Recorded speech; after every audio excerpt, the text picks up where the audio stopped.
Praise Lord everyone. నేను first time వస్తున్నా ఇక్కడికి. నేను షేర్ చేయాలనుకున్న టెస్టిమనీ ఏంటిదనంటే, 2 days back one of my juniors is in critical condition. తన నేమ్ అర్పిత. 2 days బ్యాక్ తను ఒక క్రిటికల్ కండిషన్లో ఉంది, బెడ్ పైన హాస్పిటల్లో.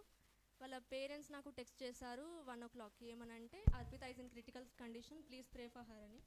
వాళ్ళకి తెలియదు నేను ఎవరో, బట్ తన వాట్సాప్ చాట్లో చూసినట్టున్నారు. నా డీపీ యేసయ్యది నాది ఉంటుంది. సో నేను క్రిస్టియన్ అనుకొని వాళ్ళు చెప్పారు నాకు.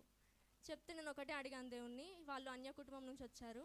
దేవా, తను మళ్ళీ హాస్టల్కి రావాలి, నేను తనకి గాస్పెల్ చెప్పాలి, తను నీ రాజ్యంలో ఉండాలి, మళ్ళీ ఇక్కడికి తీసుకురా అని అడిగాను దేవుణ్ణి. నిజంగా దేవుని ప్రార్థన ఆలకించారు. ఆమెను స్వస్థపరిచారు. ఇందాకే నాకు తను మెసేజ్ చేసింది, ఎలా ఉంది ఇప్పుడు అంటే, much better, thank you for your prayers అని. దేవుడికే మహిమ కలుగును గాక. మరణ పడక నుంచి లేపారండి మన దేవుడు. హల్లెలూయా. ఎంతో చక్కటి దేవుడు, నిజంగా నమ్మదగిన దేవుడు. తనను రక్షించినందుకు దేవుడికే మహిమ కలుగును గాక. తనకి నేను గాస్పెల్ చెప్పాలి, తన పేరు జీవగ్రంథంలో రాయబడాలి. Please pray for her. Thank you.